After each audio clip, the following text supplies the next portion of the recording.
और चलिए बात कर लेते हैं मौसम की, क्योंकि प्रदेश में बदला है मौसम का मिजाज। मावठ के बाद सर्दी ने एक बार फिर से असर दिखाना शुरू कर दिया है।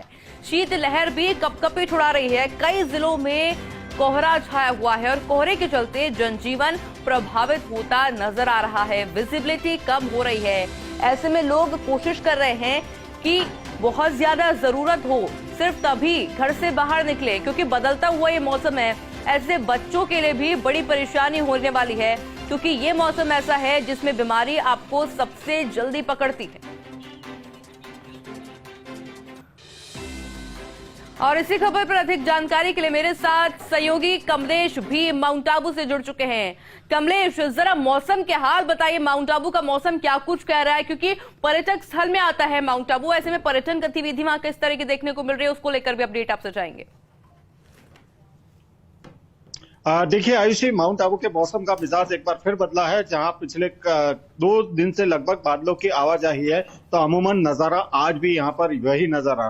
और तापमापी के आंकड़ों की बात की जाए तो तापमापी का जो पारा है लगभग 10 डिग्री के बीच है। ऐसे में कह सकते हैं कि सर्दी से हल्की राहत है। लेकिन प्रदेश के तमाम इलाकों की बात की जाए तो प्रदेश के तमाम इलाकों में आज घना कोहरा देखने को मिल रहा है और विजिबिलिटी 0 के बराबर हो गई। तो ऐसे में कहा जा सकता है कि कड़ाके की सर्दी माउंट आबू समेत पूरे प्रदेश में यहाँ पर देखने को मिल रही है। और मैं तस्वीरें कुछ दिखाना चाहूंगा। इस वक्त नक्की झील पर हम मौजूद हैं और तस्वीरें आप देख सकते हैं कि माउंट आबू का जो आसमान है, आज आसमान में यहाँ पर बादलों की आवाजाही यहाँ पर नजर आ रही है। तो ऐसे में कहा जा सकता है कि माउंट आबू के अंदर बादलों की आवाजाही की वजह से कहीं ना कहीं जो मौसम में परिवर्तन देखने को मिल रहा है वो यहाँ पर साफ तौर पर दिख रहा है। और शीतलहर की बात करें तो सर्द हवाएं यहाँ पर चल रही है और सर्द हवाओं की वजह से कहीं ना कहीं जो कपकपी यहाँ पर महसूस हो रहे हैं आयुष। तो कहा जा सकता है कि आने वाले दिन भी माउंट आबू में कड़ाके की सर्दी भरे होने वाले हैं। ऐसे में देखिए, जो सैलानी है माउंट आबू की इस नक्की झील के किनारे पर पहुंचकर कहीं ना कहीं जो सर्दी का लुत्फ है वो यहाँ पर उठाते हुए नजर आ रहा है। ऐसे में कहा जा सकता है कि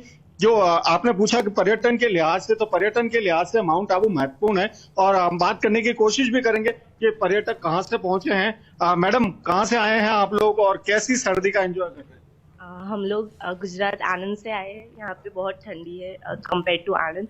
आनंद में मैक्सिमम टेम्परेचर 34 था, यहाँ पर 12-11 डिग्री सेल्सियस है। यस। कैसे एंजॉय कर रहे हैं? एंजॉय मतलब बहुत डिफिकल्ट हो रहा है। इतनी ठंडी है, इतनी आदत नहीं है इतनी ठंडी की, पर अच्छा लग रहा है। जो सोचा था वो मिल रहा है। हाँ।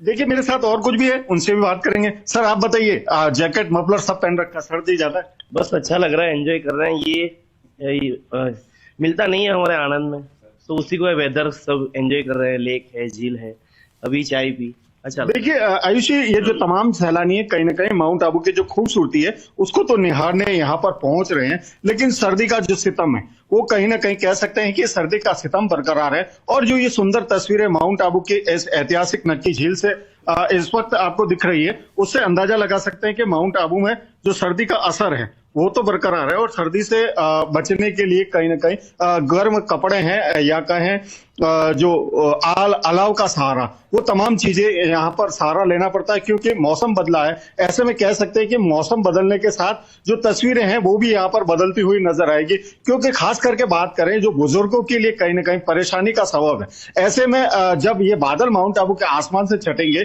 तो कहीं ना कहीं सर्दी का जो असर है और तेज होता हुआ नजर आएगा। ऐसे में कह सकते हैं कि जो मौसमी बीमारियां हैं, क्योंकि कह सकते हैं कि अब कहीं ना कहीं जाती हुई सर्दियां मौसमी बीमारी को निमंत्रण देती हुई नजर आएगी। ऐसे में अब कहीं ना कहीं जो मौसम के मार वो यहाँ पर देखने को मिलेगी। जी आयुष।